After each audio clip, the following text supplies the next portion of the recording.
Shelter Mortgage, flexibility, professionalism, and service. Let us custom build a mortgage for you. All right, so let's get started. First, we're going to talk about creating your own market. If we got anything out of the general sales event, we realized that, you know what? The market dropped by 9% in average price. We went up 33%. Okay, if I would have told you at the beginning of the year, okay, I just want you to know that it'll be over a 40% swing in average price for our company to the market. That would have been hard for you to really digest. What that says is the company, even with around 10,000 transaction sites, okay, created their own market.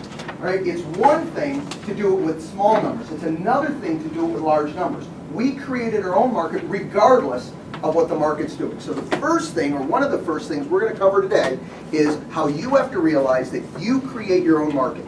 You are never affected by the market. What you are affected by is your mix of business. There's not anyone in here, regardless of how many units you've done, okay, that can be affected by the market more than you're affected by the mix of business that you do and where you're taking and spending your time.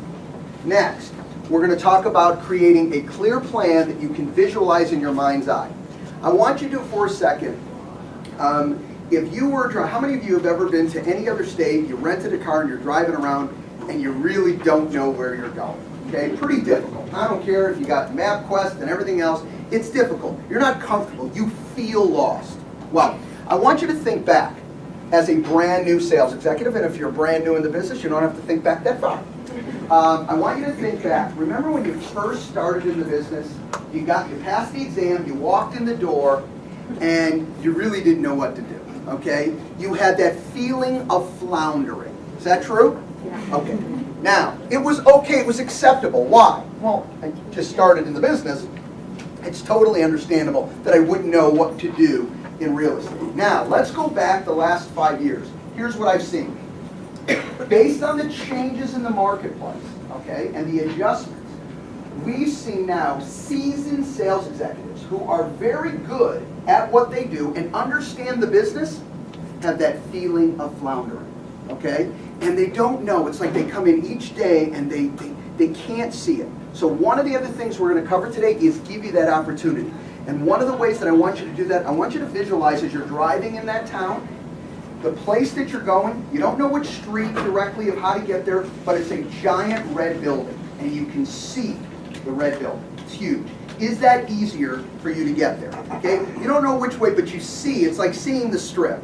Well, I know I've got to go to the strip, so I know I'm going the right direction. All right? So I want you to visualize that as we go through this. Next, what we're going to work on is targeting your efforts to save money and time. There is 24 hours in a day for all of us. Okay, 24 hours in a day, period. No one's got more than that.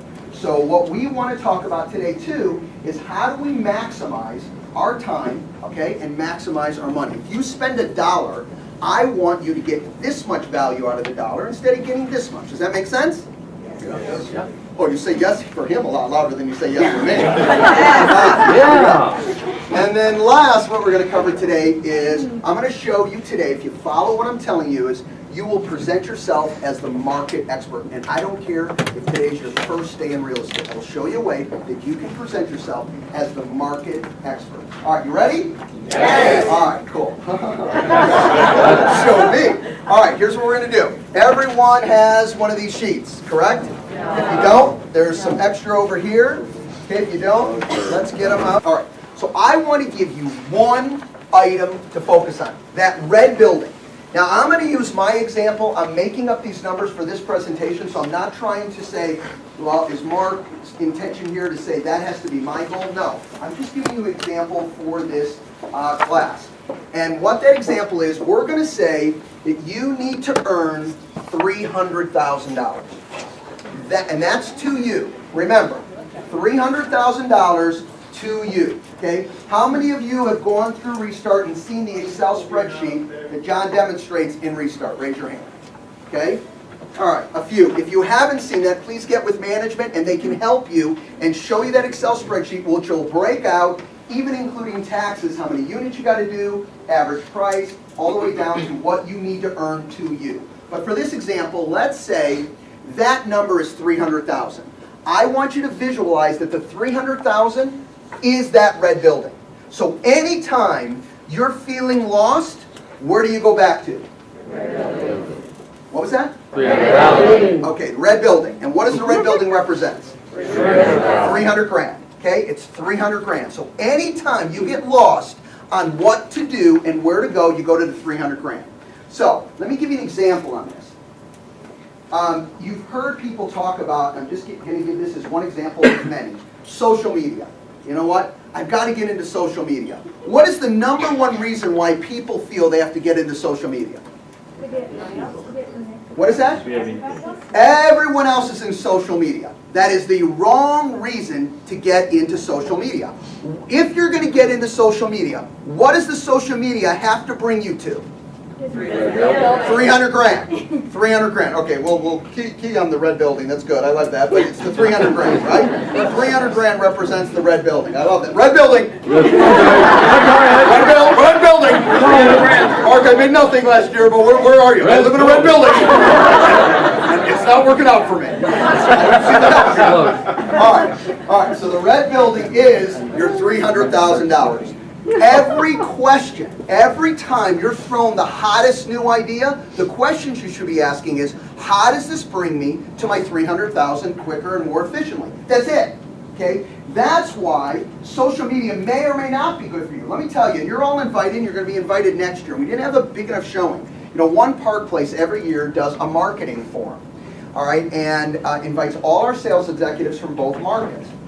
And this last year that I went, they have numerous speakers. Okay, this year is it was all about social media, and it was speakers outside of the Prudential Network, inside of the Prudential Network, people who are really into social media and talking about it. It's really a good presentation. All right, some of the stuff they were going over, I'm going to tell you, I'm listening, and it's here. A couple messages came very, very clear from these presentations. First of all, you're either in social media or you're not. There is no, little bit pregnant when it comes to social media. Some of these people were investing up to $20,000 a month, within their social media plans. And I have to tell you, some of them were making $2-3 million a year doing it. Their world is social media. They are on it. They are doing it. This thing that I want to do it once in a blue moon, buy some leads, buy my tagline on a website, all this stuff, is not social media. It's throwing money to something without a clear vision of what you expect it to do. And what is it supposed to do? 300 grand. It's got to bring you to 300 grand. So now you don't have to be confused, You don't have to be in a way of, should I do this or should I not? It's a simple question. If I'm doing this, I feel without a doubt it's keeping me on track and bringing me to my 300,000 in 2012. All right, clear. All right, let's move.